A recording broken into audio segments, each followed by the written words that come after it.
Hello, everybody. My name's James, and welcome to the return of Planet FPL Clash of the Correspondents. And we're debuting our COTCs for the new season with two of our promoted clubs ahead of a big encounter in game week 2.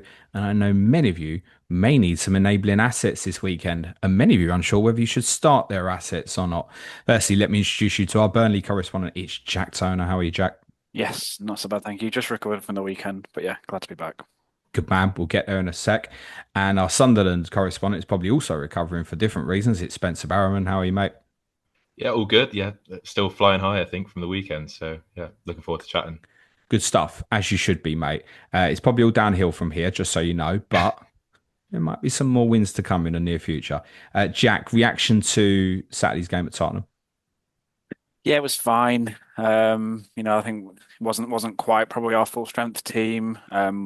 It was a tough place to go. I think there may be a few things that played into our hand with you just having the Super Cup a few days before that made me a little bit confident we maybe could have nicked a bit of something, but it's a huge ask. I think the biggest takeaway is the fact that, both the other two promoted sides have picked up points really that really makes it feel like a real sucker punch. But 1 week in, nothing decided after one game week. So No, and yeah, your season isn't going to be defined, you wouldn't think, by games such as Tottenham away. The other two had home games that they would have been targeting to win.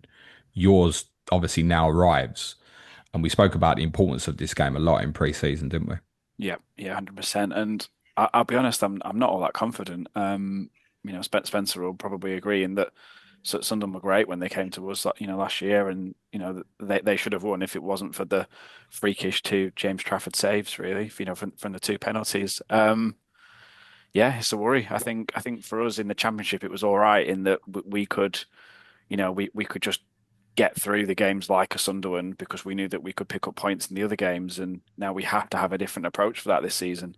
The first game hasn't really showed us too much of that makes me feel confident we can definitely, get all 3 points on Saturday. Um, Probably going to be a change of shape again, change of system. So listen, let's see what happens. But yeah, it's a huge game, but don't know how confident I would be. Yeah, I reflected on, obviously I was at the game myself on Saturday. You played a riot. Like in the first half, you started slow, but then from 1-0 till half time, you were just as good as us, really. But also didn't feel like you were packing a punch. Like you had a lot of shots from distance and things like that. And I reflect on it afterwards, thinking we didn't deserve to win that 3-0.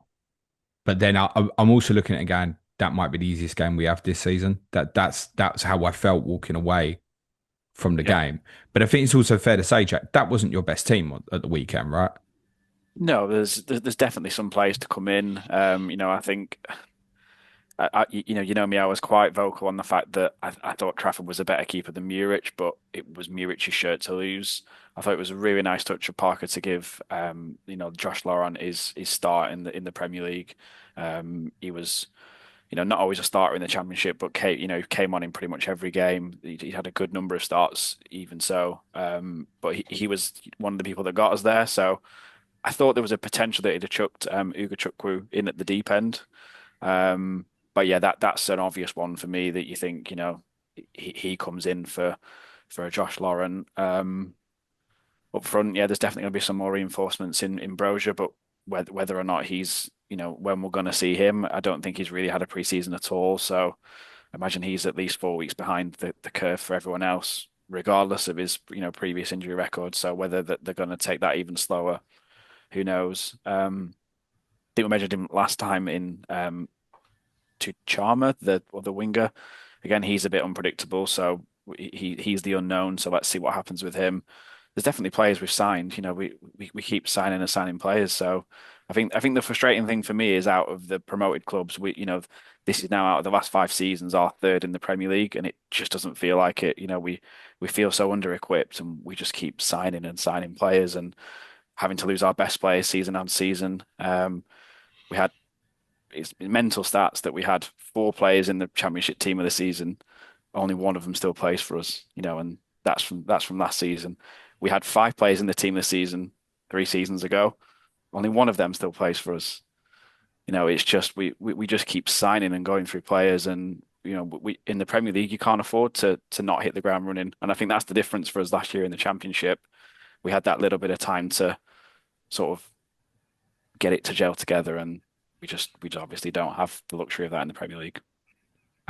You'll obviously be aware of what people are saying, and it's partly because I think Sunderland and Leeds are obviously spending, and the reputation of the two clubs in terms of potential advantage in terms of certainly some of their home games. When you came up 2 years ago, you came up with two teams in Sheffield United and Luton that essentially had their hands tied, right? Yeah, And this time it's not that case. So most neutrals are looking at it going, Burnley have got to do something. I mean, you're saying just keep signing players, but I'm guessing you're expecting more, are you? I don't know, but I think personally, I don't want too many more. I think we need to try and develop the players we've got. There's plenty of players here that we're not getting enough out of, and it's because we've just got an overinflated squad. In the last 4 seasons, we've signed 55 permanent players.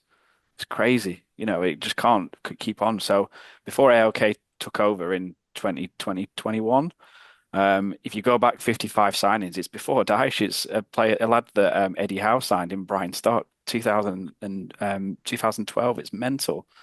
It just means that our better players in Traffords and Sanderbergs and Odderberts, they have to leave because when this is the thing for ALK is we buy so many players in the hope that you know we uncover some gems, and we absolutely have, but it's just if you're going to buy that many players, it needs to be sustainable. And my worry is that, if this season doesn't work out, we go back down and the best 3 or 4 players get cherry picked again, and we just have to rebuild.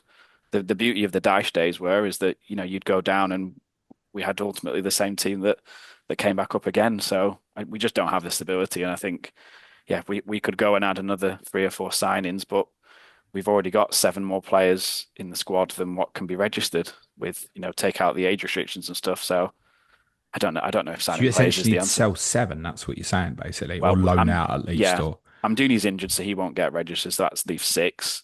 Bayer probably won't get registered until January because he's out injured again. But yeah, that's five senior players that we need to do something with. So if okay. there's incomings, that makes it even more. I suspect Spencer's a little bit more positive about his club at the moment. Go on then, talk to me about Saturday, mate. Before you start, may I just remind you, however, West Ham are fucking shit, mate. Yeah, they weren't great. I mean, the thing about Saturday was at halftime, obviously everything was going on with the crowd, and obviously it was massive, massive game, and it's great being back in the Premier League. At 0-0, they had that chance which Ballard cleared off the line from Juve, and I was sat there kind of happy with the 0-0. I was thinking, do you know what? I'll take a point now because it was quite end to end the game, especially in the first half. We competed, but it didn't feel like we were going to turn the game around like we did in the second half and score 3 goals. But yeah, no, just super impressed with how we were set up.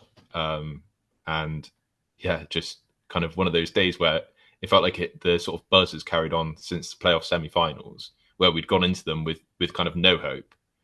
And Dan Ballard's now gone on a run of like 4 unbelievable games where he's winning every header, scoring headers. Just sort of he's epitomised the last couple of games he played, but just proper impressed with sort of how we put it to West Ham, really. West Ham fans, don't come for me. I'm only joking. It'll get better. And with that said, Spencer, you had an XG of under 1 at the weekend. So, I mean, is 3-0 Yeah, a fair representation? Most people won't have seen the game at the weekend, have seen the highlights, but won't have watched the yeah. whole game. So, Uh, was it a case of just being like clinical, essentially? Yeah, I think. Oh, well, if you do catch the highlights, the first 2 goals obviously both being headers from crosses from wide. I wouldn't. They're never going to be high XG chances, but Meander does well to peel off from one of the centre backs. I think it was Kilman, and he's kind of in between the halves, in between the space between Agerd and Kilman, and it's an unbelievable header to be fair. And I think it's been mentioned how Meander's is not. He's about 5'10", 5'11", and you've got the big lads at the back for West Ham. They're not small. So winning that header on its own is unbelievable, and then finding the corner. And it's kind of the same again with Ballard, just movement in the box, the edge of the box really, and finding the corner again. I don't think I would blame the goalkeeper for those chances. I know they're low XG, but yeah, they're just. I don't think any keeper would really save them with the sort of with how much power, especially Ballard's, where it gets it and put it in the corner. And then the third's just a breakaway goal, which Wilson has still scored.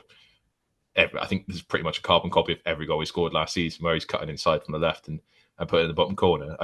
You put a bit of blame on the goalkeeper with that one, but yeah, I think we just once we went 1-2, West Ham just chucked everything forward and tried to get something and thought, you never know, especially when it's those sort of first game sort of jitters. If you concede one, especially when you're 2 up, it's a dangerous scoreline, isn't it? 2-0. So it could have gone either way, really. At the end, if they'd have got that, I think Roos tipped one over the last 5 minutes. I think it's from it looked like when I was watching it that it was Callum Wilson that headed it, but it was Wilson Isdorf's back of his head, and it kind of nearly went in, and that could have been 2-1. And then you're thinking, oh God, don't lose it all now. Yeah. And instead, we've gone up the other end and broke away. Yeah, again, the XG will be low, but that's our style of football. We're gonna kind of soak up the pressure when we need to and hit on the break. And the midfield three as well did their job brilliantly. They just, I couldn't believe how good Noah Siddiqui was. Really, I was just calling him the Rash. He's all over people. Just covering the ground is unbelievable. Seeing someone with like that young just come into the Premier League, and you think, it felt like we'd signed him from like an elite club, not USG in Belgium or something like that, where he's played a handful of games. So yeah, it's just hats off to the players, and obviously we've got to back it up now, because that was sort of the free hit compared to this Saturday, where it kind of feels like a 6-pointer already. Really, that's mad, that, isn't it? But I think it's fair. Not that this weekend will be definitive, and I think, as I said, it's more important for Jack's team than it is yours now that you've got those 3 points on the board. Does it feel like your team at the moment? I suppose it probably does more after Saturday, but there have been players there playing Saturday who you would have seen little of. The majority of the team, certainly in terms of being in the Sunderland shirt, anyway. Yeah, it's a weird one, because if we'd have gone into the Premier League season with the 11 that started in the playoff final, we would have been on there and have been going, just get every single player, get triple up against us every week, and we would have not been good enough. But the players and the signings we've made, they feel like they've integrated really well. You see, I know it's all the sort of fan stuff where you've got them like doing the media day and all that sort of stuff, but they just seem like nice kids. They're all quite relatively young. They all seem to get on well. So I think they've got that proper bond, and they've come into a young group as well. So yeah, I think obviously I'll miss watching players like Dan Neil most weeks, when you got like that. There's sort of local lads like Chris Rigg and like Patrick Roberts, who's been there since, well, for years now, really, on that right side. But I'm sure like these players will just win over the fans straight away, and especially with the way they played on Saturday. Does it feel like you've had to act almost like a necessary evil, because what you had probably wouldn't have? In fairness, if you bought no players, probably wouldn't have been equipped. I mean, you finished miles behind Jack's team last year, for example. Yeah, I think that's fair to say. I think there's been comparisons to Nottingham Forest and the way they've spent, and I think there is similarities where the squads probably wouldn't have been good enough, either of them coming up, and we've had to spend. And we've been lucky that PSR hasn't been an issue for us. Well, it isn't for now, I guess. That we've had that much that we can spend. It's just, obviously, it's a massive gamble, isn't it, if we go down after spending so much money? But well, a lot of the players, other than sort of Xhaka, a lot of them you'd probably get the money back for.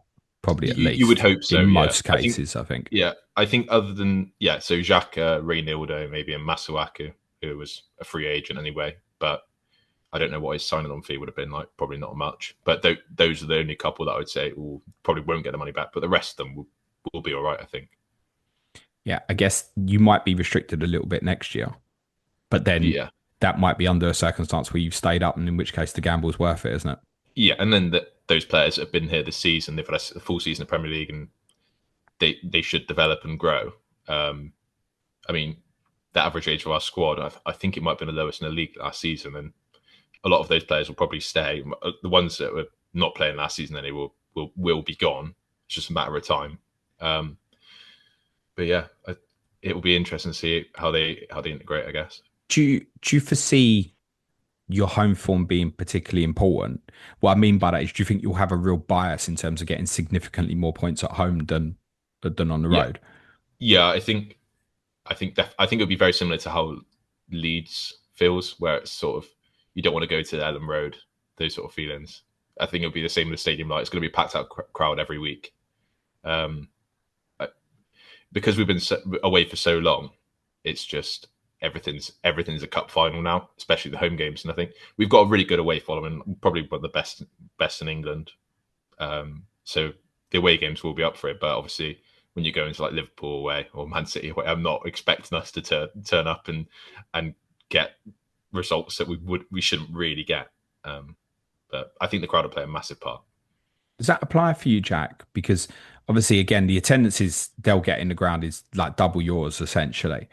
But under Daesh, we always used to look. Everyone used to think, "Oh, bloody hell, Burnley away." We all used to do that. It was like a slump. Like, oh, I want to get that over and done with. But does it feel like that now? Like a pressure place to go for other teams to try and get a result?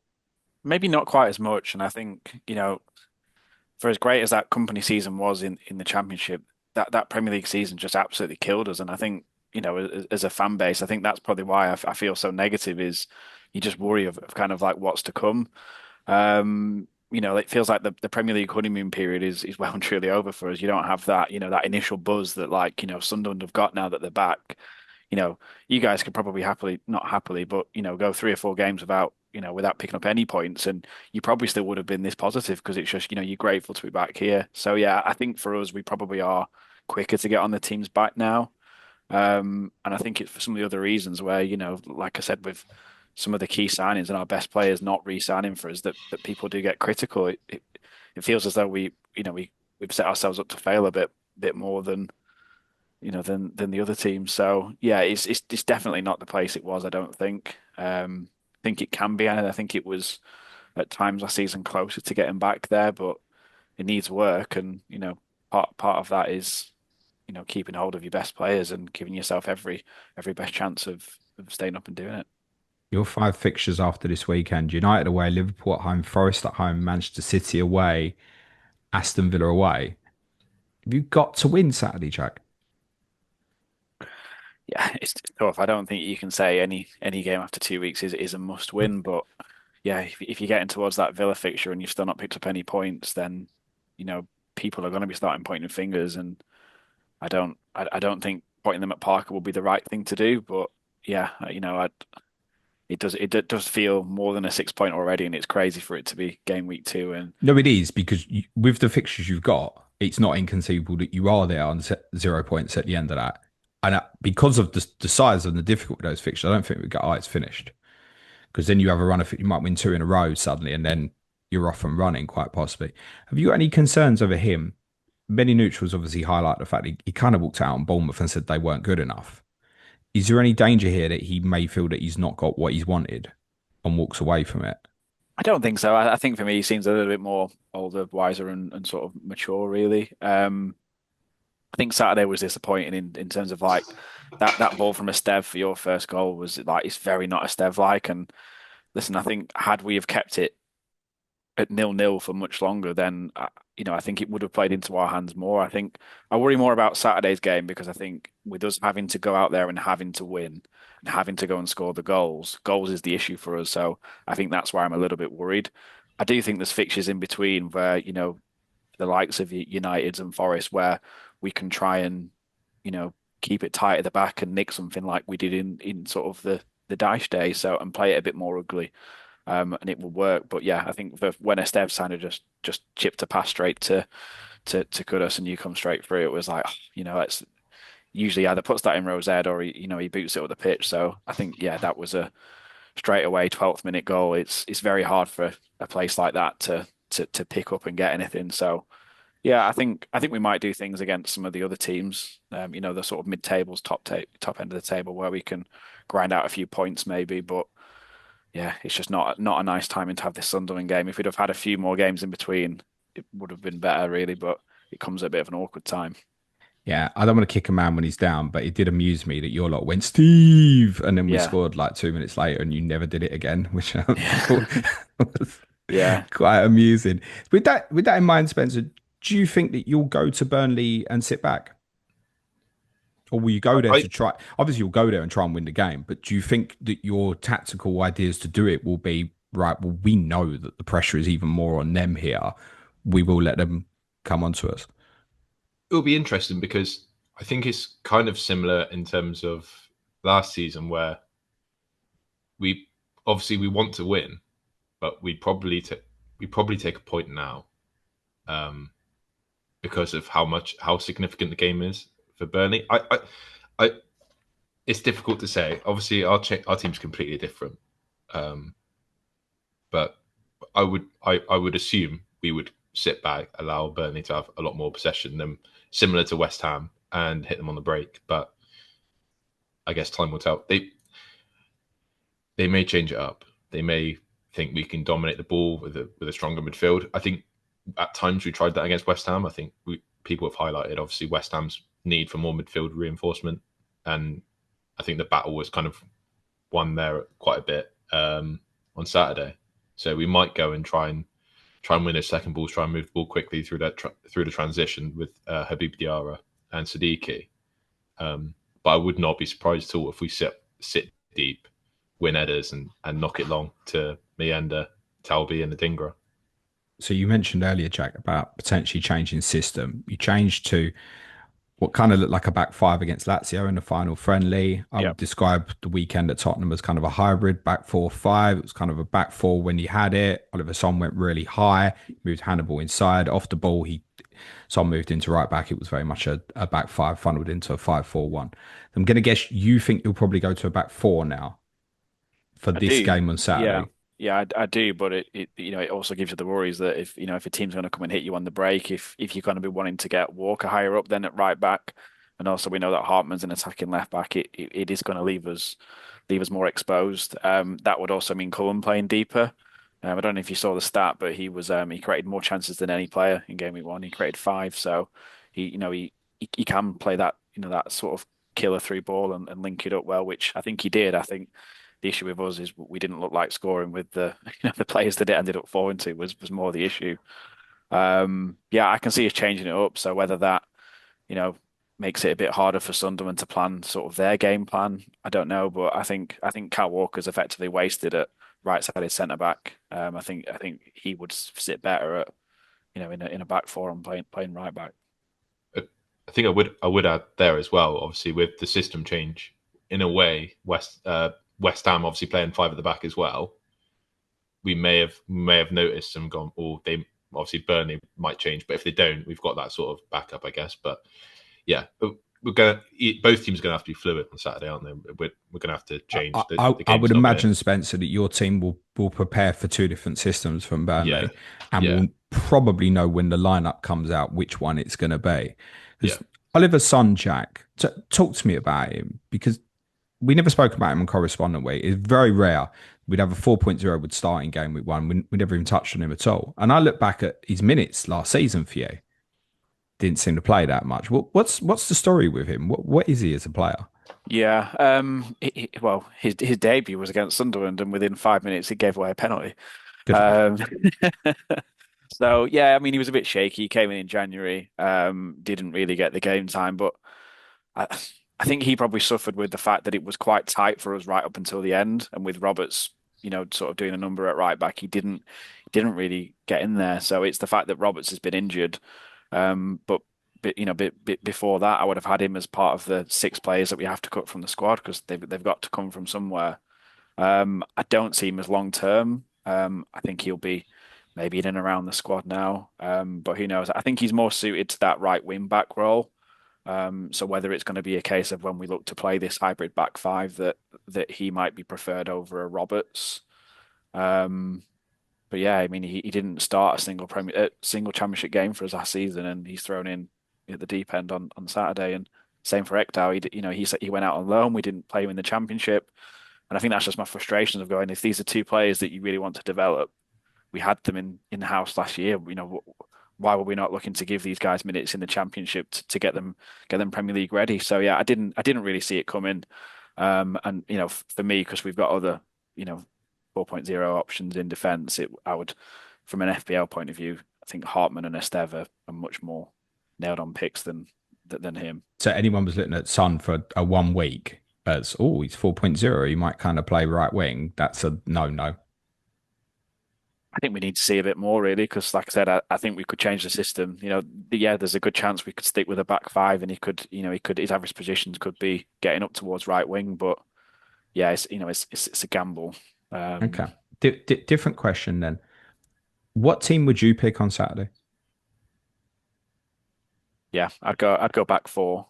So I go Walker. I think it probably has to be Ekdal and Estev, Hartman left back, Cullen and Leslie in the middle, um, Anthony left, Foster up top, and then take your pick of right wingers, whether he goes in for this to Charmer or whether he goes for a Marcus to give him a start. And what Um, Hannibal at 10?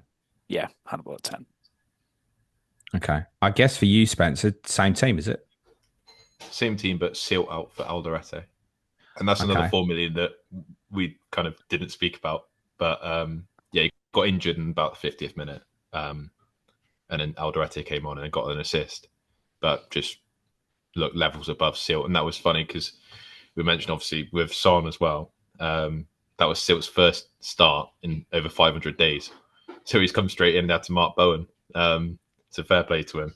But yeah, this Alderete is going to come straight in. He's 4 million option at centre You back. would, yeah, you will have heard me talk him up on Monday as probably Yeah. for the free hit as the one. He's for those specifically, firstly, just for this week, how confident are you that he starts? As long as there's nothing that comes up in the presser, then it's 100%. Because Hold on, we had still, that with Reynaldo. You were right, by the way.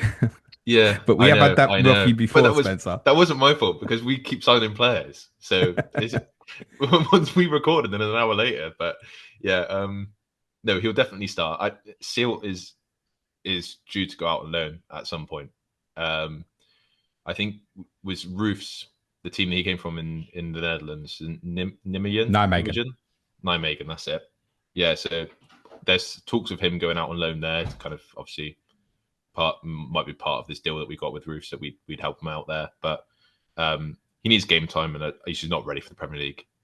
Really needed another season in the Championship, to be honest. But Alderete will come in. So if you were going to Sunderland 4.0 just for this week, which one? I'd go Alderete just for the DEFCONs.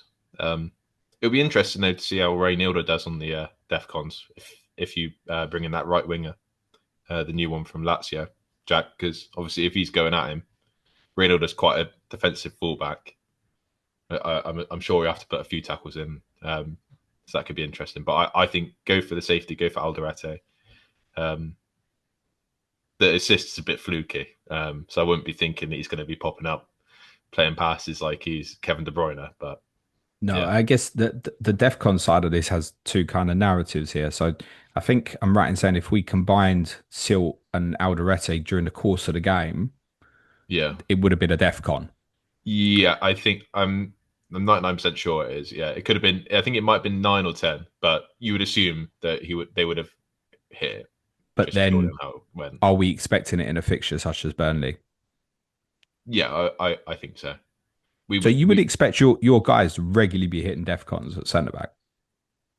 I think so. The way that, especially someone like Ballard, because he's just it's similar to Stev, where it just gets his head on everything and kind of wins so many like aerial duels.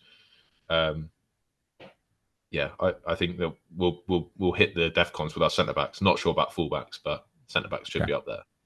So Alderete to pick for you. If you were on wild card, which a few already are, is it the same answer? Yeah, I think so. Yeah, I wouldn't mind going for Roofs in goal, and then with a view to having him as a 4.5, and then Dubravka as your 4, and then just leaving it. He's going to make loads of saves, isn't he? And he's a bit safer, and you never know with us. We'll probably end up signing another defender anyway, so there's always that sort of minutes risk. Obviously, bringing in Mukiele as well, I wouldn't be going near the right side of defence. So yeah, he's Alderete. likely to be new right back, is he? I think he'll be competition with Trachum, yeah. Okay. But I don't know whether we'll start playing 5 at the back at some point. That could be a option for later on down the season, which obviously we're only in the second week now. But yeah, when Well, the fixtures get tough. once you come into it, yeah, once you come into a tougher run of fixtures, yes, it Yeah, might change. And you've been linked with another centre back, haven't you? yeah. John Lasumi from Bologna. Yeah. So he's Colombian international. I'm gonna say John Lundstrom then.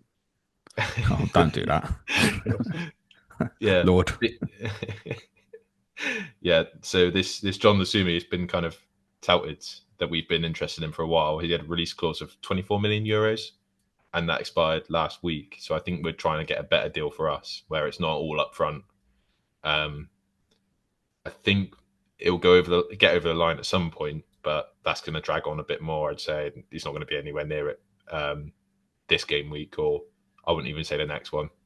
Potentially, I think it's But the tell only Clayton that yeah he's a threat to Ballard, yeah? yeah. Well, he's a left-footed centre back. That's the Oh, is he problem. left footed as well? Yeah, So that's a potential problem for Alderate then. it is, but then I think it. I can't see him dropping Alderete after signing him. It's just there's too many like options now. You just got so many players. It's getting a bit mad now. It's like we've even got like both left backs. You've got Masuaku and Reynildo. At some point we'll have Sirkin back. So we've got three left backs. We've got three right backs. It's just like a bit of a minefield. But Alderete is fine because you only want Sunderland players for the next couple of weeks and then bid them off because that's when the going gets tough and we're going to struggle. So Okay. But would you, let's say you need it longer term, yeah, you're going to 4.0 and you think, well, I may well need that as a first defensive backup. Are yeah, you inclined then to go, say you're on wild card, go with yeah. Alderete, or would you rather go with Steve from Jack's team? I think I go Steve. I think I would because you've got the security of minutes there.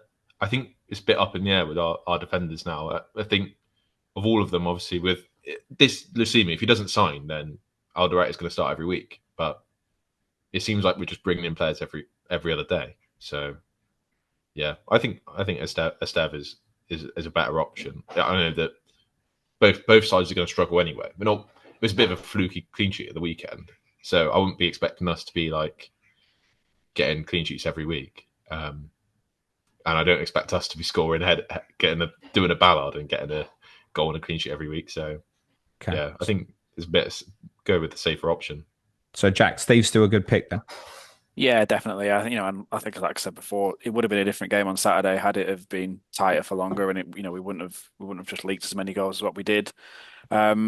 Yeah, unlike him, that mistake, sort of playing that ball out, but he's absolutely so safe for minutes. He's standout, our best defender. It's only got him an injury that sort of takes him out of there. So yeah, he's a great pick, and he'll be one that's good for the DEFCON. I think Saturday was a bit of a weird game. Really, it wasn't like you said. It wasn't a 3-0 performance. It wasn't like it was complete backs to the wall. It wasn't like a 3-0. No disrespect to you guys, against like a City where it's like absolutely non-stop backs to the wall. Because there's a chance on those games where he would still pick up like a DEFCON. Yeah, I think he's a good pick for 4 mil. He'll tick over with DEFCON and hopefully the odd clean sheet here and there. Still the one over Quilinci. Yeah, I think so. Purely That's because Hartman for those who yeah, don't know first name players. yeah. I just don't think we'll get the goals enough. So I think it's Have you got a nickname for him yet? Sorry. he calls himself Q. So Oh, okay, cute. it's just a bit easier, isn't it, than Quilinci? Um, yeah. I would definitely do Steve over Q. Okay. Dubravka Yeah, as a fine. keeper, it's the Yeah, 4.0 that's playing at the moment, isn't it? So yeah. he's obviously gone straight in. There's no reason to think that'll change, is there? No. He didn't have a bad game. Like you said, down to his right. But other than that, he was fine. Okay. I've got Apart, some apart from bench. keeping hold of the ball for 8 seconds too long. Of course, it was us. It just had to be, didn't it? It's in all these videos where Allison's held it for 9 seconds and 12 seconds and been fine. I think it's a stupid rule, but For those who've not seen, Dubravka got penalised for holding the ball for too long, quite early in the game. So it was still 0-0 at the time, wasn't it, Jack? I think it was yeah, about 8 minutes or so, yeah, ironically, for an 8-second roll. The noise in the stadium was quite remarkable after it happened. It was like 30,000 people telling the people next to them, trying to explain what was happening. For the other 30,000 didn't have a clue. We're like, why have we got a corner? Yeah. My dad's like, what's happening there? There we go. Okay. Then he tells mum. Yeah. It's like Chinese whispers of like why we've got a corner all of a sudden. Yeah. I think Premier League I probably had to do that with someone over the weekend. And it was noticeable Michael Oliver was the referee as well. And I was suspicious about it. Why is Michael Oliver doing a game that's not on the TV opening weekend? I thought it was quite interesting. Yeah. Okay. I want to ask you some benching dilemmas, but before we do, to you first, Jack, is there anything from the attacking assets that you'd be interested to potentially punt on this weekend for those on a free hit? I'm thinking particularly in terms of the midfield area, particularly something like a Jaden Anthony. I've looked at a few drafts and it's like, oh, I've got 5.5 or 6 million left for a midfielder. And then I start looking down further and I think, well, something like Anthony this weekend, he's got ability, isn't he? Yeah. Yeah. And I think he was so unlucky not to get the penalty, really. He got right side of him. Yeah, I think he'd be the one in terms of like positional sense, and he works well for the team. I think he's safer in minutes as well. I think if someone comes off, it's more likely to be a Hannibal or the other wings, a little bit more, sort of worry with rotation. Um, Fleming came on off the bench as well, so it means that Foster's not definitely nailed. I think we'll start with Foster and Anthony, but yeah, Anthony would be the pick for me. Like I said, he gets that penalty, and it's a completely different game on Saturday. Okay. Any of the 5.0s if people are looking a bit further down? Maybe a Cullen, purely based on sort of the chances created. I think he was centrally just sort of He did picks get a everything DEFCON up. at the weekend. Yeah, yeah, and he probably will do regularly. He's our Rash really. He's everywhere. Um, yeah, and his minutes are so safe out of that midfield as well. He'll play every week. But yeah, even if you're punting for this week, he'll definitely be in there. I wouldn't be too confident that maybe all of the others will be, or the minutes won't be so safe. And Spencer, for you from the midfield bracket, Yeah. anything you particularly fancy for this weekend specifically? So I know Odinga got an assist on the weekend, but I think especially if you play a back five, I think he'll struggle on your right defensive side with Carl Walker there. I think that could be a struggle. And the assist actually comes from when he switches wings after a corner and gets a chance to cross from there. So yeah, I think I would prefer to take someone from our right side. I think if you're saying about Hartman being very attacking fullback, then Talby could give him a good game. He's 5 million. Got an assist on the weekend. I know it was another probably very low XG XA one with sort of a pass from his own half that Wilson Nissel's taken, but he looked very very very sort of interesting as a pick, because when we do break, he's probably the quickest of the front three. So he does get onto those sort of balls that are played in behind. So yeah, 5 million, he'd be a decent option, and then Habib Diarra as well, who was the most attacking of the midfield three. He stood out from what I watched, mate. Yeah, he looks a top player.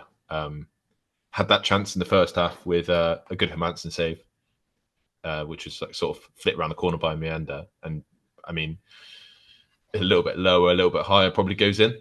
But yeah, he's definitely one that I think if you got 5 million, like you said, then I'd go Talby, and then 5.5 I'd be going Diarra. Okay. If you were on wildcard, Spencer, do you think you'd pick any of them up, like Diarra? Well, I mean, it was same weird price because as Rangers, obviously 0.1 cheaper now, obviously, but yeah, and obviously if you look at it that way, then I think I'd prefer to go for Tajani. But yeah, I did really like. I had a nagging feeling in my head about obviously Talby. He hasn't. His competition on the right side is Patrick Roberts, who probably isn't going to get that much game time at all, really.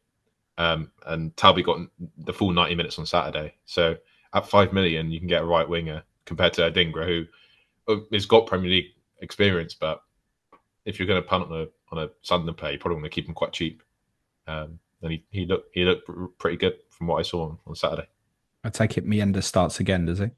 Yeah, Meander starts again. Part of me is hoping that Wilson doesn't play, just because the sort of all of last season with the penalties. Yeah, so I'm for just those who like, don't know, he had two penalties saved by James Trafford in the same fixture last season. yeah. So part of me is kind of like, it, touch wood.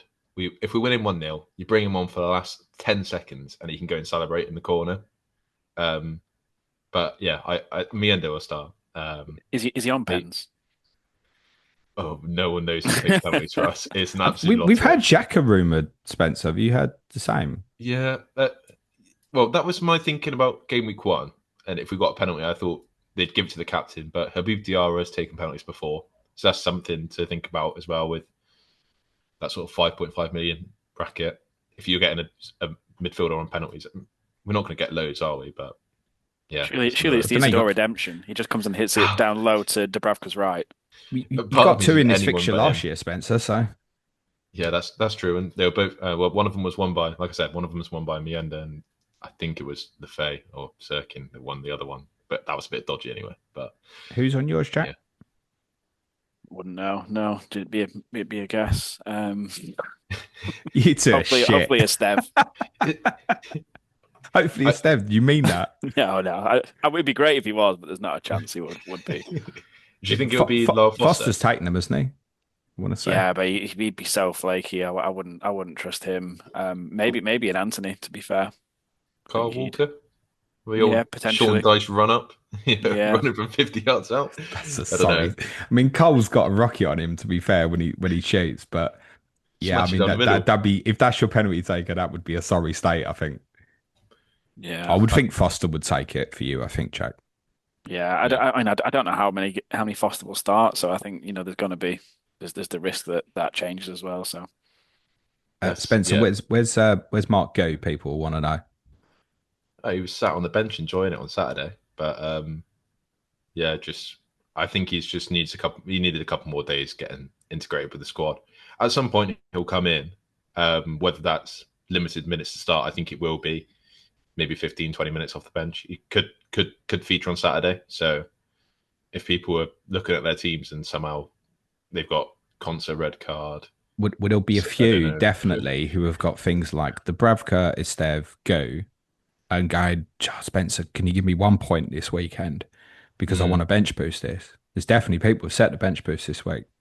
Yeah, yeah, and I get what you're saying, but I wouldn't be looking at it going, oh well, Mark Hughes playing against Burnley because there's potential that he gets 0 minutes. I think it's too early to say about Hughes minutes really, but yeah, it's Okay. a bit of a shame, isn't it? Really, because I was the kind of the talk of the town, but being All a right. 4-5 forward. Before we finish, I want to do some benching dilemmas with you guys because my stream on Wednesday was packed of shall I play this player or this player, and a lot of them featured your players, Jack. So I want to throw a few your way. Dubravka or Sells? Sells is away to Crystal Palace. probably sells. That's what I said. Yeah, it's just Dubravka or for Bruggen away to Everton. for Bruggen. I think we've got Uh, to go for it, and I think with how the game pans out, I don't see it being if we're winning 1-0 that Sunderland just roll over and take it. It's going to Yeah, be end to end, and it's one of us is going to be throwing the kitchen sink at it if because if its side's got a lead, you know we're going to go chasing it. So I think that's just so dangerous you know of the clean sheets being completely wiped out. Okay. Let's do a couple of defensive ones then. Esteve or Anderson, home to Manchester United. Be tempted with a stare on that one. Okay. Esteve versus Pedro Porro away to Manchester City. Again, I think I've got him busters. I've got both, and I've got Porro on the bench with a Steph starting for me. But whether that's just my team bias. No, I agree with that. I mean, the probability of a clean sheet for you has got to be higher this weekend than it is for my team, mate. Like, Yeah. legitimately. But Porro scored and kept a clean sheet at Man City last year. Yeah, I heard you. I heard you. I can hear it. Similar for you then, Spencer. People might have Ronaldo probably more likely if they're carrying yeah, through from game week 1. So what about him versus Porro? yeah. I think I would go the same. I've currently got I'm similar. I've got Alderete starting. So Okay. yeah, your 4.0 Sunderland defender versus Porro. Got Porro benched. Versus Anderson. Yeah, I would bench Anderson. Okay. Versus, let's say, Nico Williams. Forest away to Palace. Start Nico Williams. For you, Jack, Williams or Estev? Yeah, I think I'd do Williams as well. Okay. Does sound like Eberechi Eze might not be playing in that fixture. More of that on the weekend with myself and David Hunter tomorrow. Let's do predictions before we finish. Jack, give us a correct score prediction, mate. Gonna be positive. I'm gonna go 1-0. Can't see us scoring more than one, so keep it tight at the back. Nice little Don't play 1-0. Dubravka clean sheet. Love it.